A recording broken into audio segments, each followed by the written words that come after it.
వచ్చినాము వాళ్ళ ఎదుల కూర్చుంటారు. నేను మనం తెలుసుకోవాలి అవుతా ఎవరు ರಾಜಕೀಯಗಳು ఉండారో ఏమి. ಜೈ ಜವಾನ್ ಜೈ ಕಿಸಾನ್. ಏನಪ್ಪ ಇವತ್ತು ವಿಷಯ ಅಂದರೆ, ನಮ್ಮ ಹೊಸೂರು ತಾಲೂಕಲ್ಲಿ ರೈತರ ಜಮೀನನ್ನು ಸ್ವಾಧೀನಪಡಿಸಿಕೊಂಡು ಏರ್ಪೋರ್ಟು ಮತ್ತು ಇಂಡಸ್ಟ್ರಿಯಲ್ ಏರಿಯಾ, ನಾಲೆಜ್ ಕಾರಿಡಾರ್ ಅಂದರೆ IT ಪಾರ್ಕ್ಸ್ ಇದೆಲ್ಲ ಮಾಡಬೇಕಂದ್ಬಿಟ್ಟು ಸರ್ಕಾರ ಮುಂದೆ ಆಗ್ತಾಯಿದೆ, ತಮಿಳುನಾಡು ಸರ್ಕಾರ. ಸೊ ಹಾಗಾಗಿ ನಾವು ರೈತರು ಏನೇ ಆಗಲಿ ನಾವು ಒಂದು ಇಡೀ ಮಣ್ಣನ್ನು ಸಹ ಸರ್ಕಾರಕ್ಕೆ ಕೊಡಲ್ಲ. ನಾವು ರೈತರು ನಾವು ಬೆಳೆ ಬೆಳೆದು ನಮ್ಮ ಮಕ್ಕಳನ್ನು ನಮ್ಮ ಸಾಕಬೇಕನ್ನೋ ಇದಿಟ್ಕೊಂಡು ಈ ರೈತರು ಇಲ್ಲಿ ನೋಡಿ ಎಷ್ಟು ಮೊತ್ತವಾಗಿ ಬಂದಿದ್ದಾರೆ ಅಂತ. ನಾವು ಜಮೀನುಗಳನ್ನು ಅವರು ಕಾಪಾಡಿಕೊಳ್ಳೋಕ್ಕೆ ಎಷ್ಟು ಜನ ಕ್ರೌಡ್ ಬಂದಿದೆ ಅಂದ್ಬಿಟ್ಟು ನೋಡ್ತಾ ಇರ್ಬೋದು.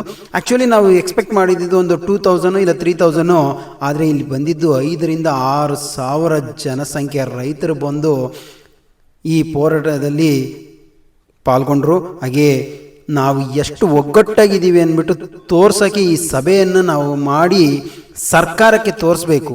ನಾವು ಎಷ್ಟು ಒಗ್ಗಟ್ಟಾಗಿದ್ದೀವಿ, ಏನೇ ಬಂದರೆ ಸರಿ ನಾವು ನಮ್ಮ ಜಮೀನನ್ನು ಸರ್ಕಾರಕ್ಕೆ ಕೊಡಲ್ಲ ಅನ್ನೋ ಒಂದು ಯೂನಿಟಿಯಿಂದ ಇಷ್ಟು ಜನ ಇಲ್ಲಿ ಬಂದು ಸೇರಿ ಪ್ರೊಟೆಸ್ಟ್ ಮಾಡ್ತೀವಿ. ಮುಂದಿನ ದಿನಗಳಲ್ಲಿ ಏನಾದರೂ ಸರ್ಕಾರ ನಾಟಕಗಳು ಮಾಡಿದ್ದಾರೆ ಅಂದರೆ ನಾವು ಮುಂಚಿನ ದಿನದಲ್ಲಿ ಹೋರಾಟಗಳು ಮಾಡ್ತೀವಿ, ಏನು ಬಂದ್ರೇನು ಸರಿ ಅಂದ್ಬಿಟ್ಟು ಎಲ್ಲ ಡಿಸೈಡೂ ಆಯ್ತು ಇಲ್ಲಿ.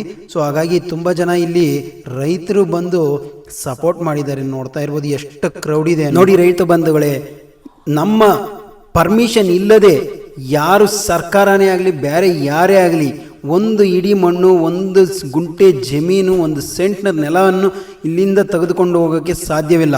ದಯವಿಟ್ಟು ನಾವು ಯಾವಾಗಲೂ ಇದೇ ಥರ ಒಗ್ಗಟ್ಟಾಗಿರಬೇಕು.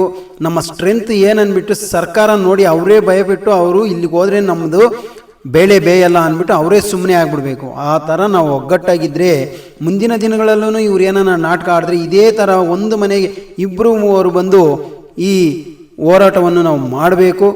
ಈ ನಮ್ಮ ಜಮೀನುಗಳನ್ನು ನಾವು ಕಾಪಾಡಿಕೊಳ್ಳಬೇಕು ಸರ್ಕಾರದಿಂದ ಅಂತ ನಾನು ಮನವಿ ಮಾಡ್ಕೊಳ್ತಾ ಇದ್ದೀನಿ. ಇಲ್ಲಿ ಬಂದಂಥ ನಮ್ಮ ಅಕ್ಕ ತಂಗಿಯರಿಗೂ, ಅಣ್ಣ ತಮ್ಮಂದಿರಿಗೂ ಮತ್ತು ಹಿರಿಯರಿಗೂ ಎಲ್ಲರಿಗೂ ನಾನು ಮತ್ತೊಮ್ಮೆ ಧನ್ಯವಾದಗಳು ಹೇಳಲಿಕ್ಕೆ ಇಷ್ಟಪಡ್ತೀನಿ.